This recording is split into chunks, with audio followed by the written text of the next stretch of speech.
Are you ready?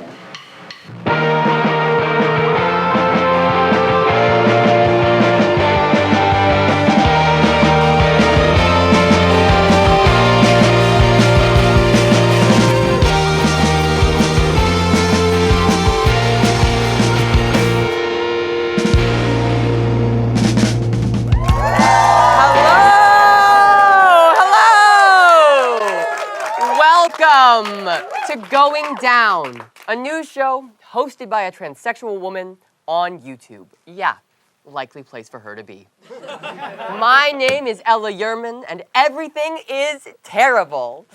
Turns out, when you hire and elect one of the worst people alive, and you let him staff the government like it's the Real Housewives of the Weimar Republic, things get all Act 2 of Cabaret real quick.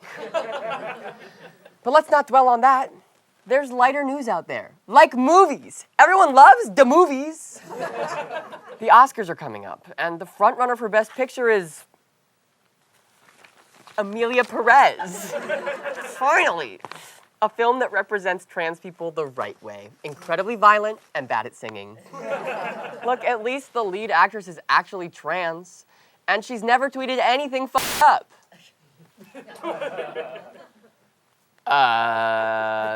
Okay. What about world news? Thailand recently became the first Southeast Asian country to legalize same-sex marriage. And in an even more groundbreaking first, I am not gonna make a Bangkok joke. That was fun, right? Okay, what else? Costco is replacing Pepsi with Coca-Cola in its food courts. So if you see AJ and Big Justice acting crazy, it's because now they're on 2 kinds of Coke. See? Jokes about drugs. That's light and fun.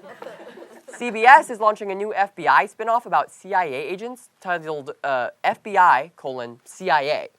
Meanwhile, NBC is developing a new show called SNL:IRS, which, judging by this photo, Lorne Michaels did not see coming.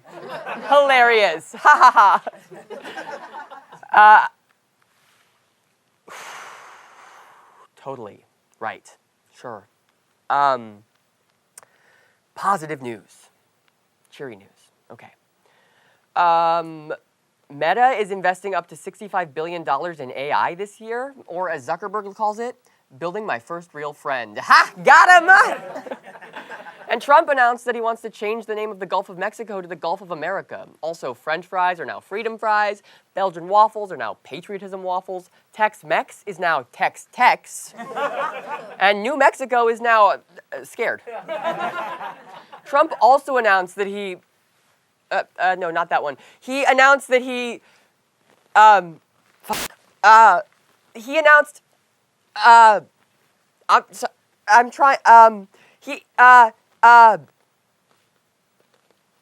Sorry. I want to keep things fun, I do. In a just world, I'd be a middling stand-up comic telling blowjob jokes in a half-empty bar. But instead, I'm here doing this. I mean, come on, Going Down with Yurman, it's right there. But no, I have to talk about how Elon Musk is the shadow president and how Trump wants to turn Gaza into a golf course, because how can you not? How can you think about anything other than the slow, inevitable approach of violent death right now? I'm scared. And if you're scared too, I get it. But we can't ignore what's happening. Things can get better. I mean, Mitch McConnell fell down. And it could happen again. Just remember that I, Yurman, am here for you. I care about you. No matter who you are, no matter what, my heart goes out to you. And people better not take that out of context. We've got a fantastic show for you tonight. Sidney Gish is here. A New York City Council member is stopping by, and I've got some stuff to say about mutual aid. But first, last month, Trump was inaugurated on the same day the former head of Planned Parenthood died. A coincidence that people who misuse the word ironic are calling ironic. Here to bid farewell to reproductive health care is our pussy correspondent, Ivy Wolk.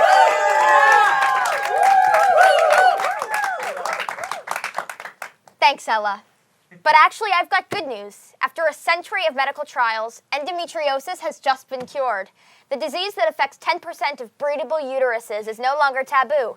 They're investing $2.6 billion into treatment, and you can get meds delivered right to your door. Wow, that's incredible. Psych! Those are facts about erectile dysfunction. No one gives a shit about endometriosis. Okay, I don't appreciate getting punked on my own show.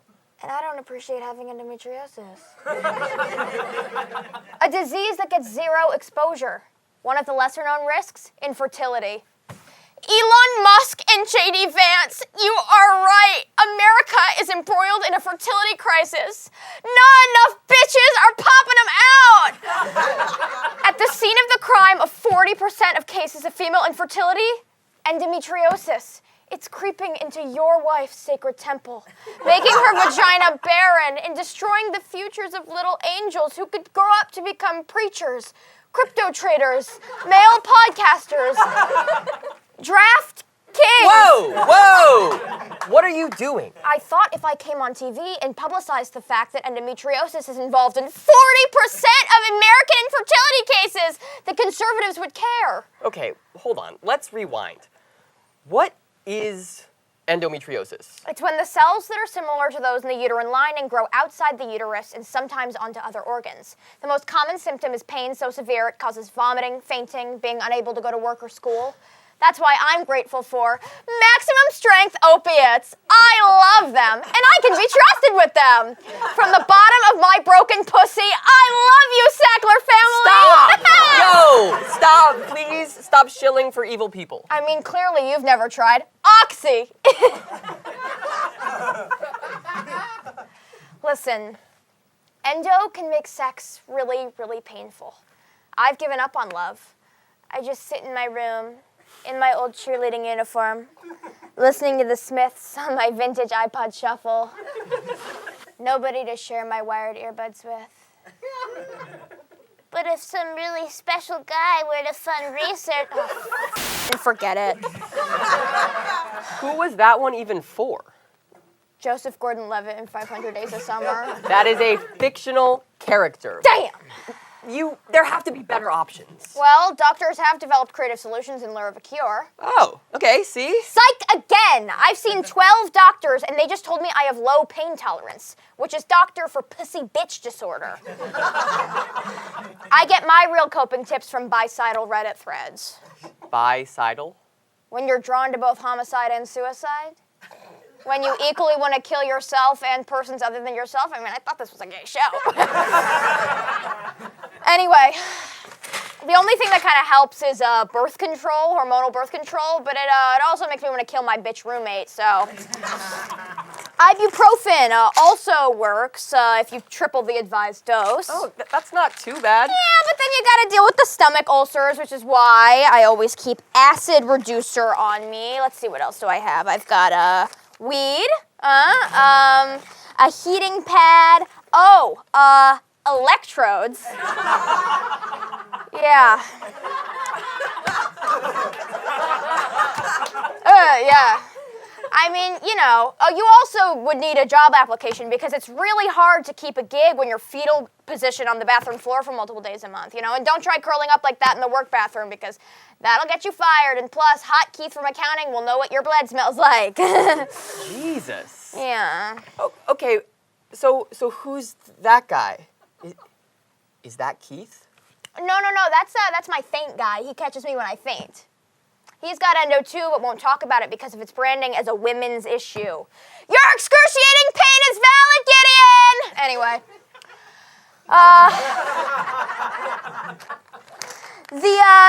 The most common treatment for endometriosis, the gold standard, is surgery. But sometimes people get the surgeries, dozens of them, and it still ends up coming back. That's why I'm developing Monthly Knife, a cutting-edge knife subscription service, so you can perform uterine excisions by yourself without the hassle of sterilizing them each cycle. I just need $30,000 Whoa, no! Why are things this bleak? I mean, breast cancer is a women's disease, and it gets attention. Maybe it's more severe? You're right, Ella. Really? Psych again, you gullible slut! Scientist Linda Griffith has had both and said that compared to endometriosis, stage 2 breast cancer was a walk in the park. Medicine is PR. Breast cancer is all titties and love, so society rolls out the pink carpet. Endo is yellow jackets. It's bloody. I can feel my pussy breathing, and nobody wants to hear my recap podcast. It's really just me going, why do you need to get me to open and study my uterine lining when the same lining gushes out of my body 6 days a month? Whoa! Sorry. But you will never understand my pain. I will never understand your pain. I will never understand medical neglect. I will never understand hormones making you sad, doctors refusing surgery, because what if you change your mind? Getting medical advice from suicidal bitches on Reddit? Denied care because there's not enough research? But no one's doing the research.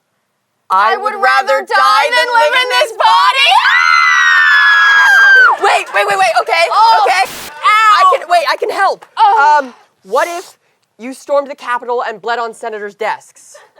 No, nobody would care. Okay, what if you launched a period vibe Celsius flavor? What?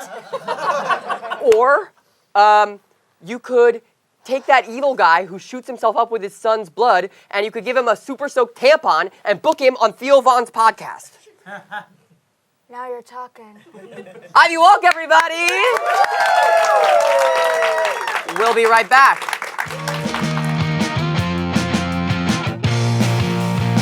Welcome back.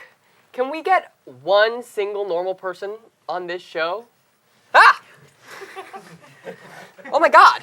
All the way from Park Slope, it's New York City Council member Shahana Hanif. Thank you for having me. Thank you for being here. You want to talk about the news?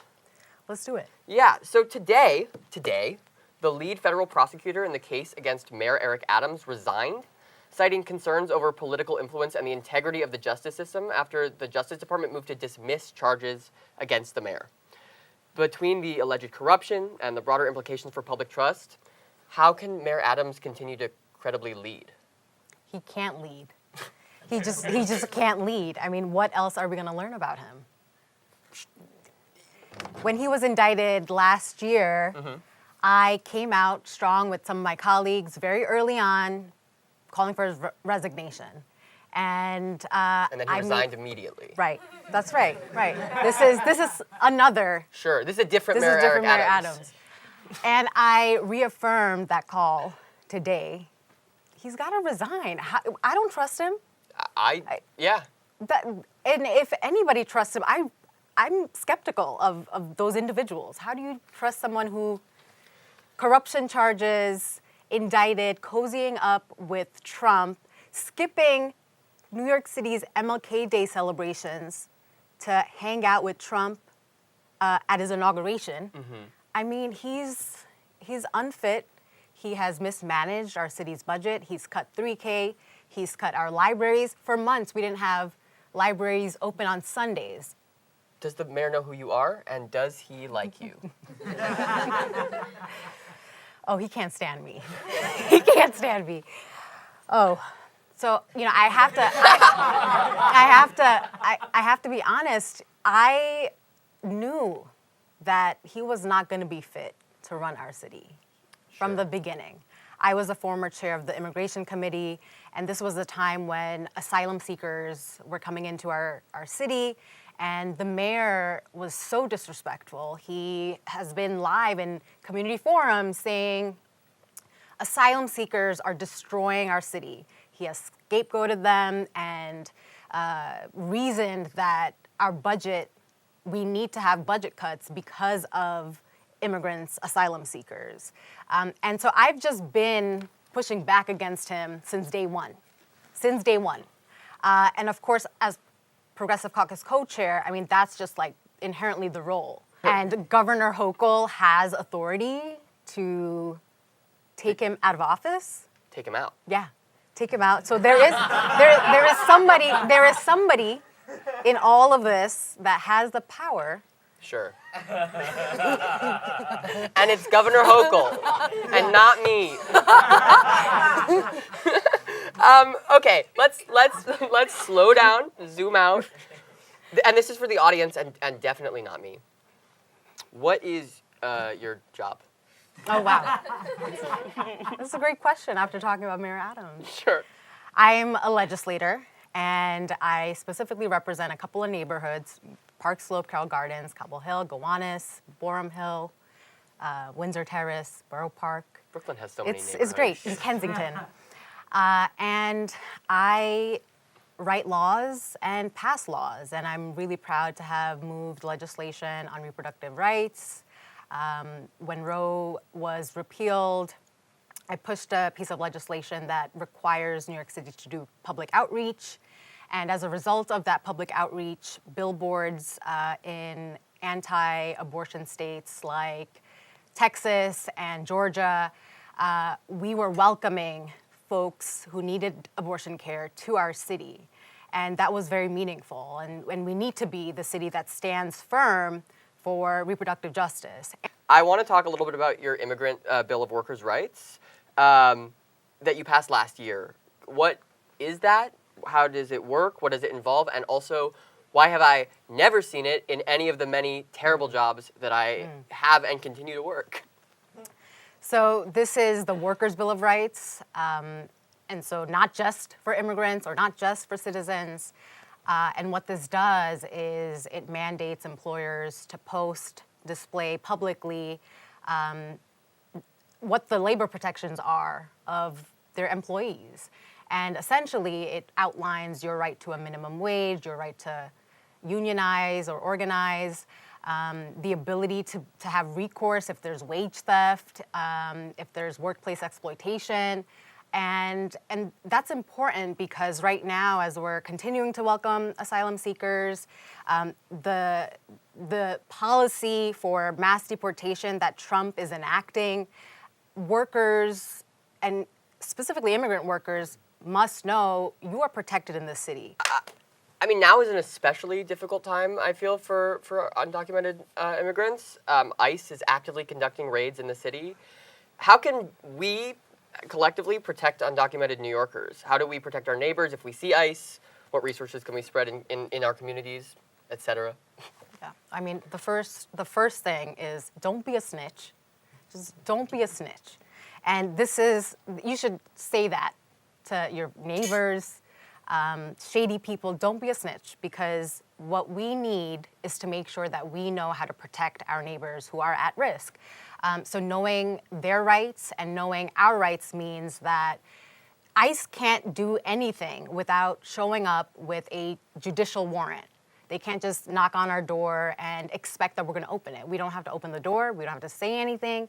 We can have a lawyer present with us. But if there's no judicial warrant, there's no reason why I should be talking to you. So if you're not an undocumented immigrant or at risk of an ICE visit, you should also, if they're trying to get to you and you're the landlord and they're trying to reach one of your tenants, don't talk, don't say anything, and if they don't have a judicial warrant, don't open the door. You don't have to do anything. Literally, just be like, I don't know you.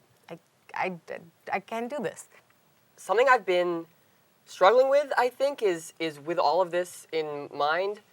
I know in the past you've talked about having like close or good relationships with your local precincts. How is that? How do you reconcile that with the collaboration with ICE?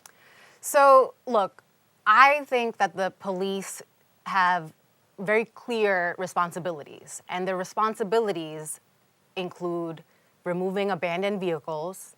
They remove showing up when there's a truck blocking or idling on a protected bike lane. So that's my collaboration with them to make sure that the protected bike lane is free and it's protected, allows folks to bike. But again, at the same time, collaborating with them doesn't mean that I don't get to hold them accountable. The Progressive Caucus specifically, we've been very strong on calling out the NYPD, on all sorts of actions. We passed legislation that now mandates that they report every kind of stop. And this was a very contentious package of bills, the How Many Stops Act. And they were like, we don't have capacity to take more notes. But we know that anecdotally, who's getting stopped? Undocumented folks, Black folks, trans people, and we don't have the reporting to actually say that this is true. So, we got to hold the PD accountable, and you can work with someone. Look, I'm a legislator. I have to work with everybody I don't like. Sure. I literally have to work with everybody I don't like. That's like the job. You don't like all of your coworkers? That's literally the job. You're telling me that there are people in the government who are unpleasant to work with? It's terrible. It's terrible in there. That doesn't sound right. It's terrible in there. Thank you for saying that. That helps me. Speaking a little bit,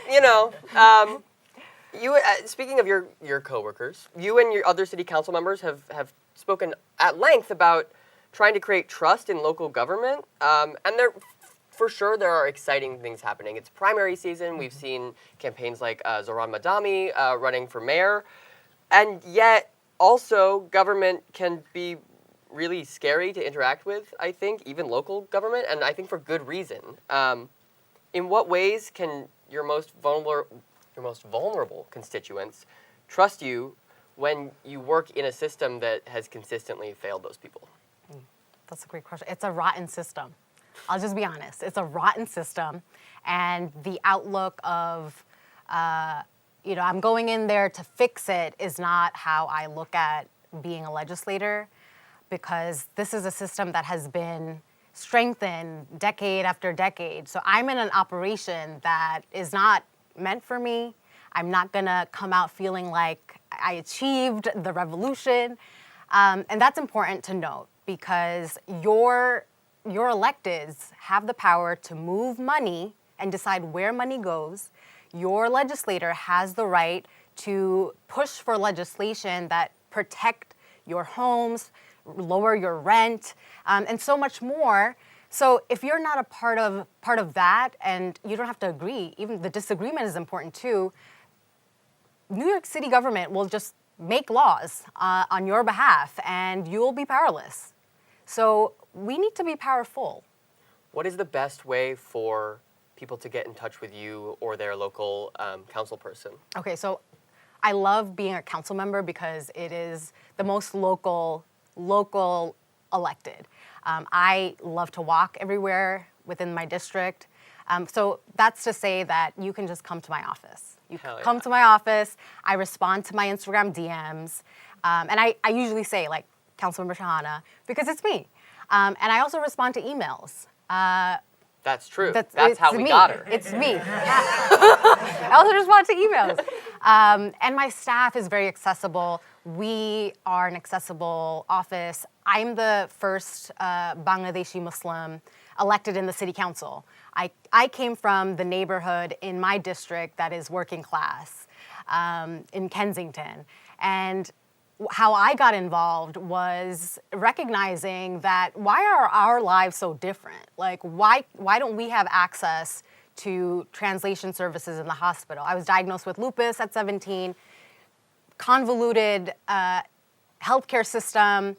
My parents didn't know how to speak English. How am I going to explain lupus to them? And then an inaccessible transit system. And these working people are the ones that are keeping our city alive. So, that urge, that anger is how I got involved. And as an office, we have done everything in our power to make sure that we are looking out for our immigrant community, our LGBTQ community, and everybody who has felt abandoned. Everybody who's felt abandoned, to see that, yes, some electeds, their vision of New York City is rooted in care and joy. Councilmember, thank you so much for coming on. Thank you. Everybody on 3, don't be a snitch. 1, 2, 3. Don't be a snitch. Thank you. Shahana Hanif, everyone.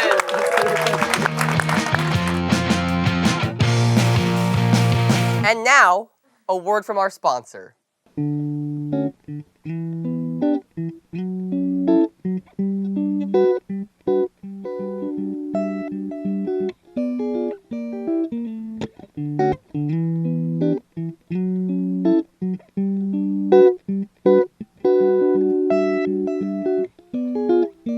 Welcome to the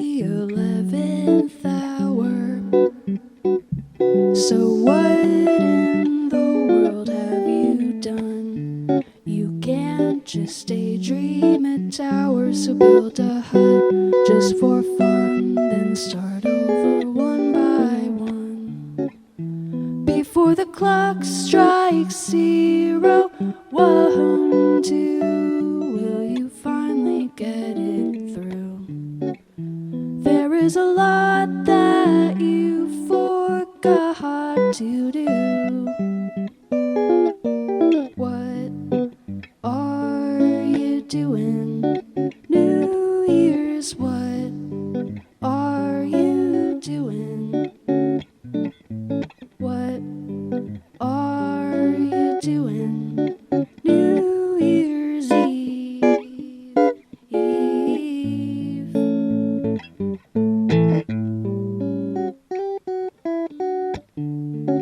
I wrote this riff last December.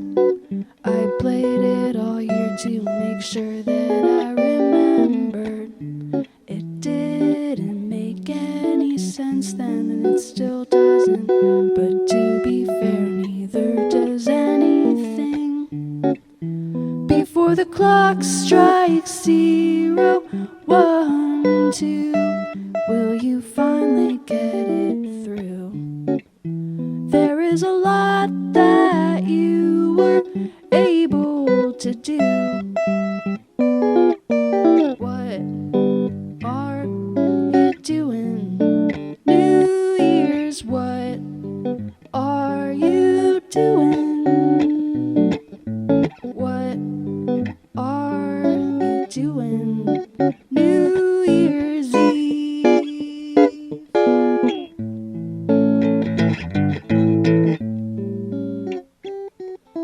What are you doing?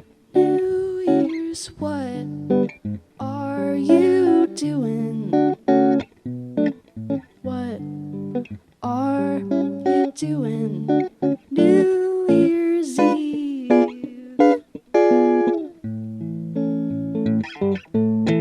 What are you doing New Year's Eve?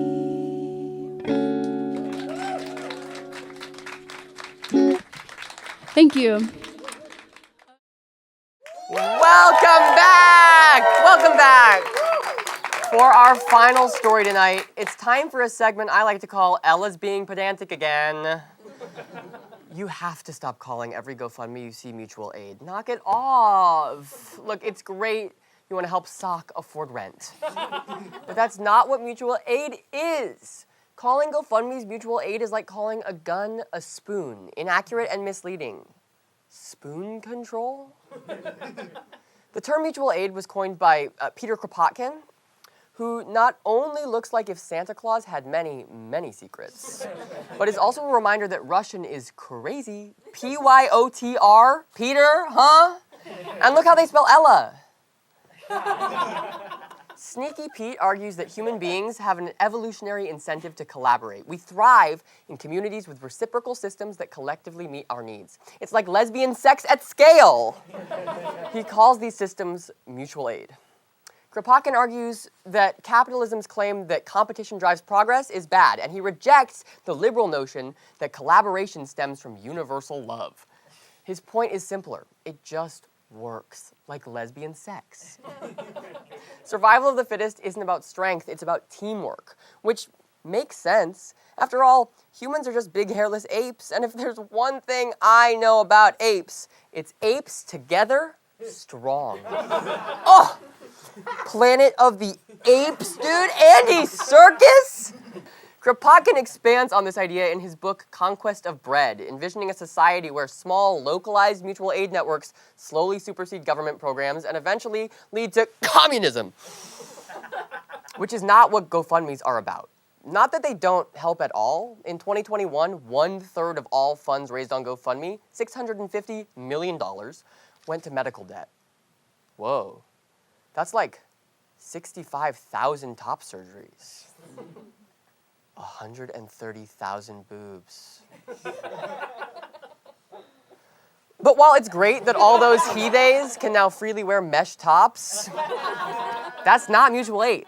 It's charity dressed up as something radical, revolutionary LARPing to make you feel good about yourself. GoFundMe is a company with total discretion to decide which fundraisers are and aren't legitimate. In 2024, the website repeatedly blocked donations for Palestinian families for vague and inconsistent technicalities. What the hell? Don't they know apes do not want war? Ape, not kill other ape. God, those movies are awesome. Now, before I get attacked by Penn State University's Dance Marathon Executive Committee, charity is not necessarily bad. Helping your friend pay their rent is good, actually. But that doesn't make it mutual aid. GoFundMe is a private for-profit organization whose goal will always be to encourage user traffic, drive up revenue, and increase shareholder value. Okay, but what about nonprofits? Screams your mother while filling out her monthly check to Planned Parenthood. Bad news, girl. I don't have time to unpack the nonprofit industrial complex, but long story short, philanthropy assumes rich people want to give their money away and know where it should go, which, like many capital L liberal ideas, sounds nice but fails in practice. Charities often ignore systemic issues like class and race, prioritizing their own survival over real solutions and shifting the burden onto other disenfranchised people. Oh, no, your mom is crying. Hey, it's okay. Even though nonprofits are Band-Aid solutions that will never replace the state, it's okay to donate to them. Apes together strong. Apes together strong. She's never seen the films. Babe, they will change your life. And sorry for calling your mom babe. Where was I? Right. Charity is not mutual aid. And why does that matter?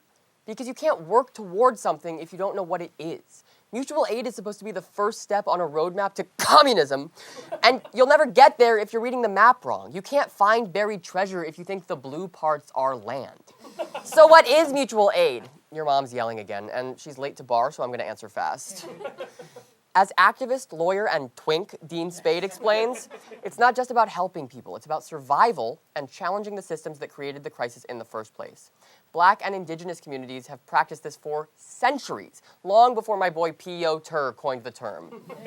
Pre-colonial societies thrived on shared food distribution, collective child rearing, and non-hierarchical polyamory Brooklyn could only dream of.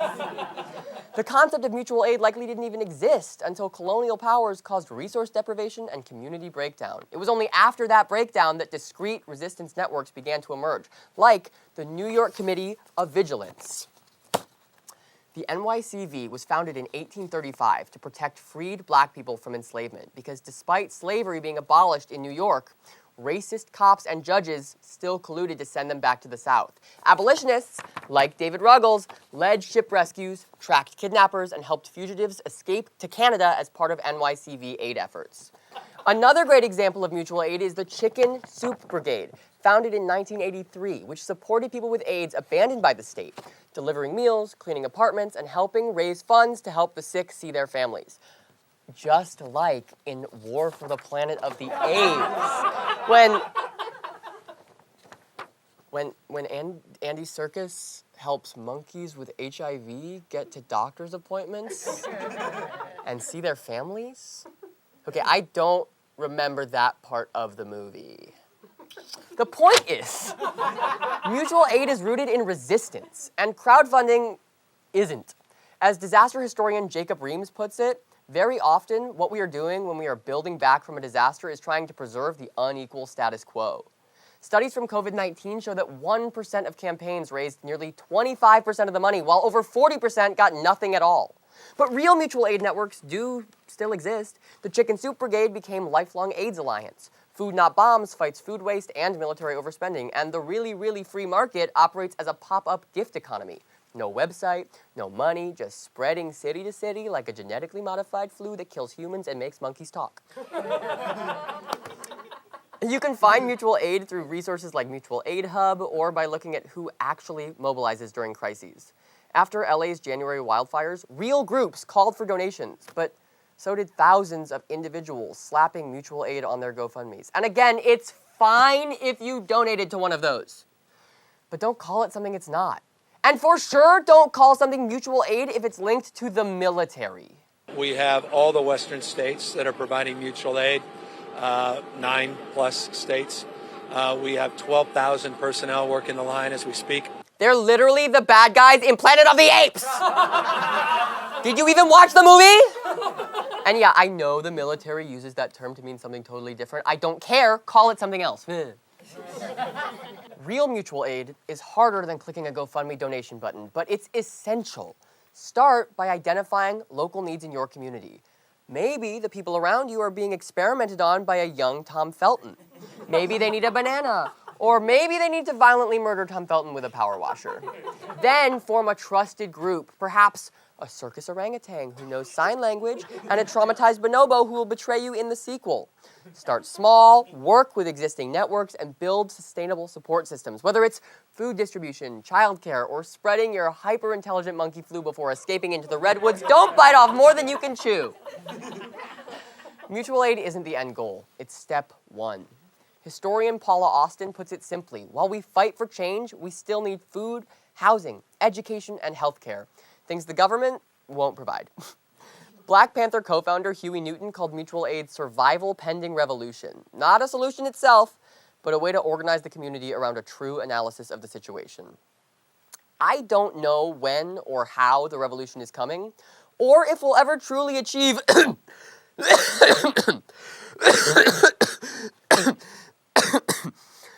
communism.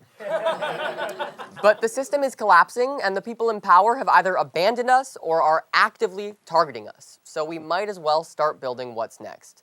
Because us, together, strong. That's a reference to the hit movie series Planet of the Apes. We'll be right back.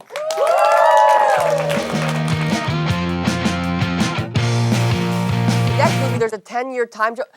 Thank you for watching the show! Thank you to Parikh, Ivy, Shahana, Sidney, Reid, Skylar, our writers, our patrons, our incredible crew, and of course to you, our live studio audience. Give it up for yourselves. Good night. You and your apolitical friends think it's the end. We're all kidding ourselves. You're cynical and always right. I put up a fight and you've got the world on your shelf. Can you live with yourself? No, I don't mean that in a bad way. I just mean it. Can you live with yourself? I heard you studied philosophy at an Ivy League, and you did it just for fun. No need to fight for change. Just cast off blame. Look in the mirror, swallow your shame. School you're in search of and Proust. Why not put them to use? And choose the world that you're in. And if you're hearing the song and you're singing along, then it's not too late to begin. And if not, well... Hi, I'm Ella Yurman, host of Going Down with Ella Yurman. Does our title make you think of a sinking ship or oral sex? If you said ship, you crave stability. If you said oral, you crave validation. Either way, like, subscribe, go down below and leave a comment. And then go over to our Patreon at patreon.com/goingdownshow for exclusive content and hot takes that I legally can't post on Maine. That's patreon.com/goingdownshow. Bye! Mwah.